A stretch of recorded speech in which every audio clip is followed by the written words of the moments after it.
Won't you listen to reason? Will you open your eyes? George in Dunmore, how are you? Hello? Hey.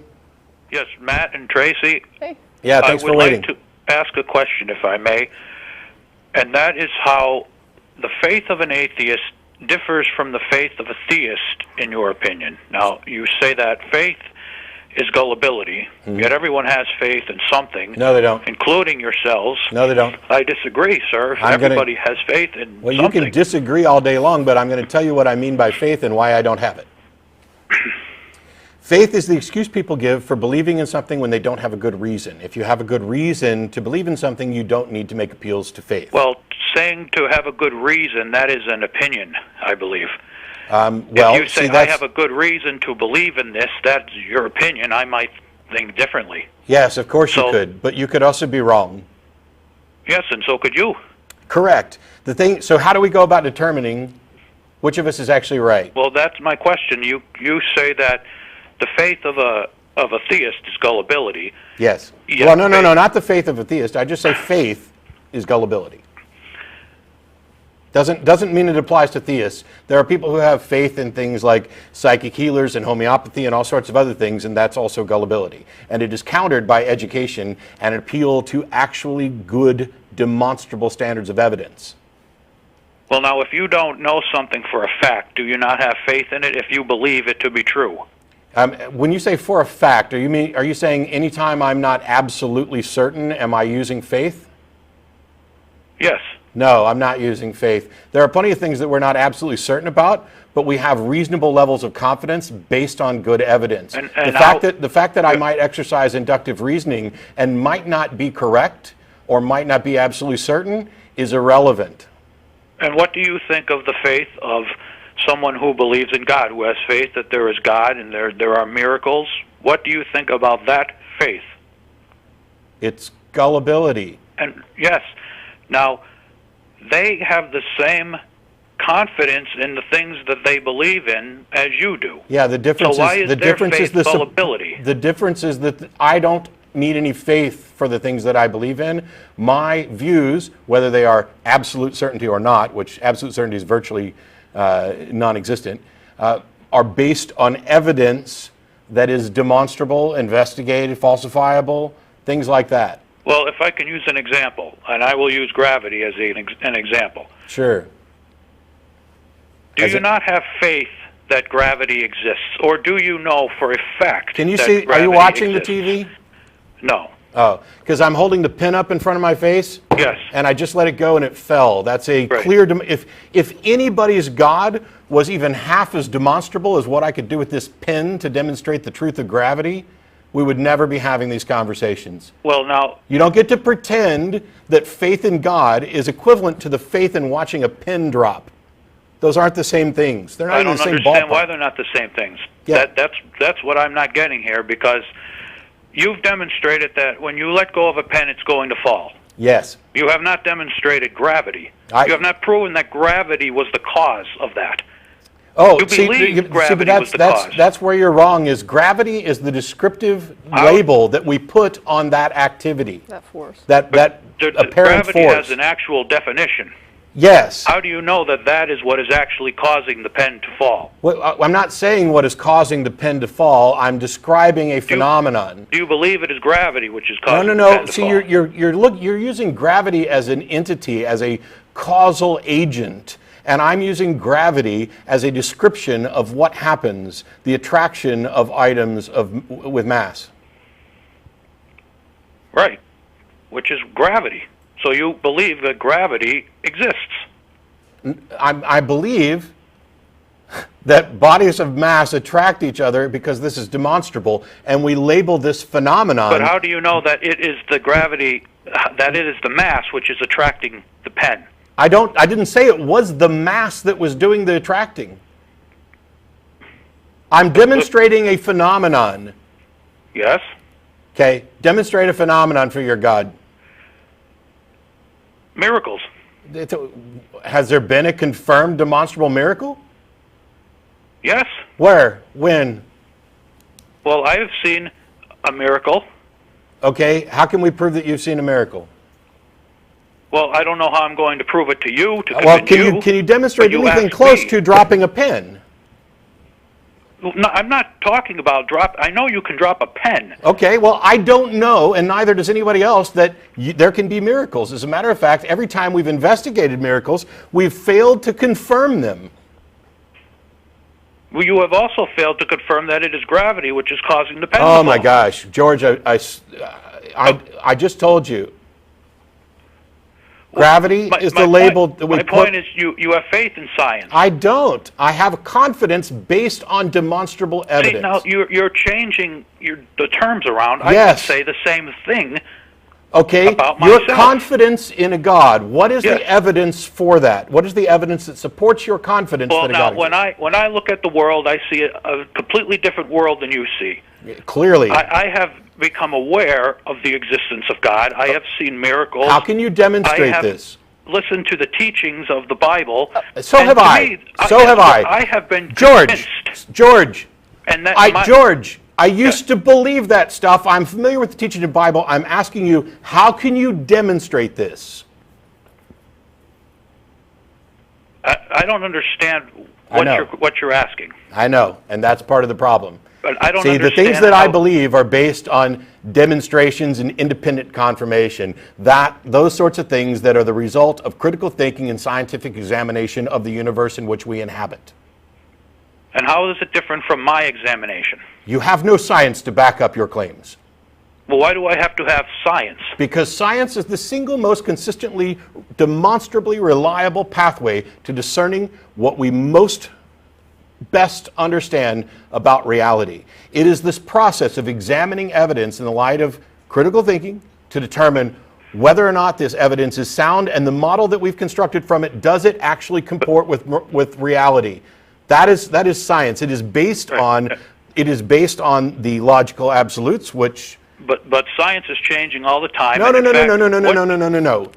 You're confusing the findings of scientists using science to discover reality with what I'm science. talking about is faith. No, you're not. I'm talking about faith. No, you're not. Let me bring up an example. I've been waiting for an example since we started the call. At one point, it was believed that the universe was static. Yes. And even Albert Einstein believed this. Yes. And he thought it was foolery to suggest that the universe was in motion. Yes, and do you know what changed people's minds? Yes. Evidence, not faith. And had that evidence not come out, is it safe to say you yourself would probably today believe I would be wrong. in Einstein's theory?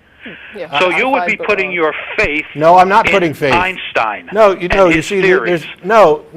Yes, and I don't understand the difference. George, if you'd shut up for a second, I'll explain the difference. The difference is science doesn't tell you about truth. Science doesn't make claims of absolute certainty, and it doesn't make pronouncements about truth. What science provides you with is the best model that best explains all of the current evidence. That's it. And so the model will change as our understanding improves. So it is this is our tentative position, not our belief about truth, our tentative position about the nature of reality based on the evidence that we have. And the way we go about trying to make sure that the model that we have improves and becomes more and more accurate is by exploring the universe, discovering new information, and building better models that are based on evidence. Faith does not enter into the equation at all. Then why do you believe it? Why do you believe that the universe is in motion as opposed to being static? I accept the current scientific theories because... You do not believe it. Why would you? I accept the current scientific models because they are demonstrably the best models that fit the evidence. I am not saying that I believe that they are true, absolutely certain. So why is it wrong for me to accept the things that I believe? Because you don't have the evidence to back up your beliefs. But I see the evidence. It's almost like asking. It's almost like if a jury is looking at evidence for a trial, and some of the jurors say, all of this evidence points to this particular conclusion, and then some people say, yeah, but he looks guilty to me. It's like that. And it's like asking the people who are saying that the evidence drove their conclusion to explain why their conclusion should be any less considered, less justified than the person who says he looks guilty. They think he does look guilty. So why isn't he guilty based on how he looks? Because you could be wrong by saying that he's innocent based on the evidence. So aren't those the same exact things? Yes, but they're not the same exact things. It's no, but. No, it's not the same thing to say, I don't care about the evidence. He looks guilty to me, and that's the only evidence that matters to me, and so I'm saying guilty. And everybody else is saying, but the evidence says he's innocent. I mean, the evidence shows that he couldn't have been there, and the person saying he looks guilty is saying, well, but the evidence, you could be wrong. Well, yeah, they could, but they have to go with the evidence. And even if they're wrong, they're justified in that conclusion by the evidence, but they may be incorrect. I agree. The person saying he looks guilty is just flying blind. They're not driven by really any evidence. They're driven by this feeling that he looks a certain way, and they think that it doesn't matter that the evidence does or doesn't support it. The evidence that he looks guilty to me is sufficient. So we've come all this way to get right back to the thing that I asked at the beginning, which is, you believe there's a God. I do not believe there's a God. We could both be wrong. Yes. God, can I finish a sentence? Can I finish a sentence? Yes. You believe there's a God. I don't believe there's a God. We could both be mistaken. How do we go about determining which of us is most likely correct?